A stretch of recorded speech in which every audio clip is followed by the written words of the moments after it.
Since the incident at Roswell, many UFO enthusiasts have been certain that Earth has been visited by extraterrestrial beings. Many claiming that the incident was indeed a UFO crash, and that the US government not only covered the event up, but seized the craft and have been busily attempting to reverse engineer this technology ever since. These claims have been verified by a number of claimed whistleblowers, who say they have worked on such projects at none other than Area 51 at Groom Lake. Since these claims were made, the CIA, along with many other bodies of U.S. government, have begun to release hundreds of files, including witness testimonies of countless military personnel and civilians, testimonies and satellite and radar tracks made by individuals who have either had an encounter or have experienced unexplainable events connected to mysterious craft, often moving at seemingly impossible speeds or shutting down missile silos. These events would undoubtedly be a worry to the powers that be. The concern is that a hostile nation may have developed or successfully reverse-engineered these technologies in secret. However, there is also overwhelming evidence to suggest that these sightings were not of man-made craft, but indeed that of extraterrestrial life. For not only are these craft witnessed over sensitive military complexes, but a number of experiences have also surrounded schools, two of which we thought were compelling enough to bring to the forefront of our studies, this due to the number of eyewitnesses and what their testimonies suggest. Although the accounts from a school in Zimbabwe were initially discredited, regardless of the fact that over 20 students witnessed a craft land in the school field, with the students subsequently going to meet the landing craft and being no more than arm's reach from the beings that emerged, many scientists and psychologists have attempted to discredit the event by putting it down to mass hysteria. The witnesses to this event continue to argue that it did indeed occur.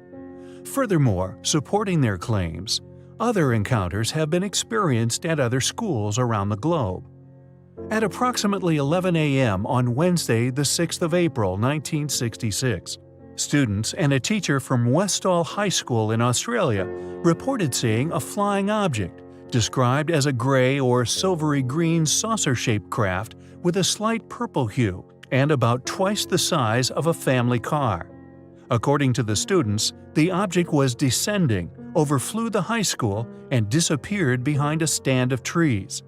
Approximately 20 minutes later, the object reportedly reappeared, climbed at speed, and departed towards the northwest.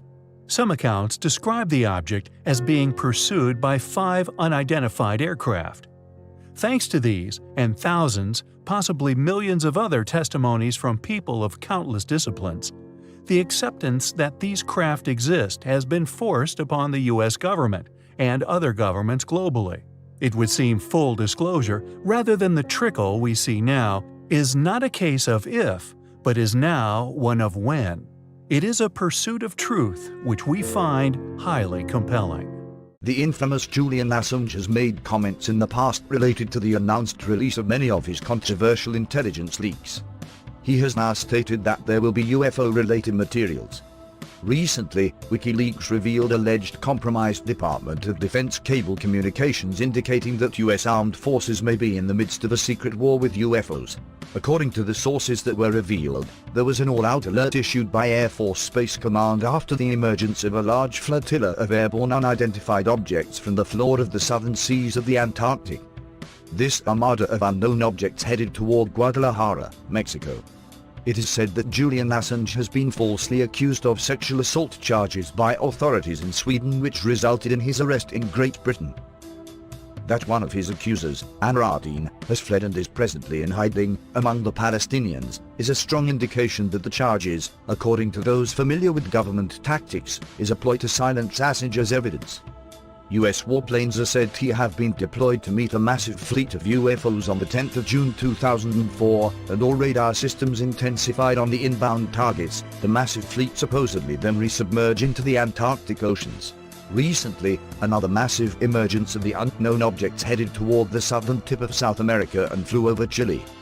Experts say that the immediate threat posed by these huge displays is the dangerous waves they generate as they surface, which is capable of sinking oceanic vessels. In the most recent appearance of the UFO armada from the Antarctic Southern Ocean, one cruise ship was nearly capsized with 160 aboard, while another vessel was overturned with a crew of 60 with only 20 rescued survivors. This story was originally released by the European Times Online, which had reported that the Russian president was receiving intelligence briefings indicating that the US was involved in secret military confrontations with massive UFO formations originating from underwater bases in and around the Antarctic oceans. These events corroborate a number of other incidents over the past recent years. In 1991, a wave of UFO sightings swept over Mexico City during the widely awaited eclipse. The luminous objects were recorded by many handheld video cameras owned by citizens and offered to TV news crews. In October 13, 2010, the dramatic appearance of UFO activity over New York City caused the Air Force to shut down air traffic over the city for 24 hours.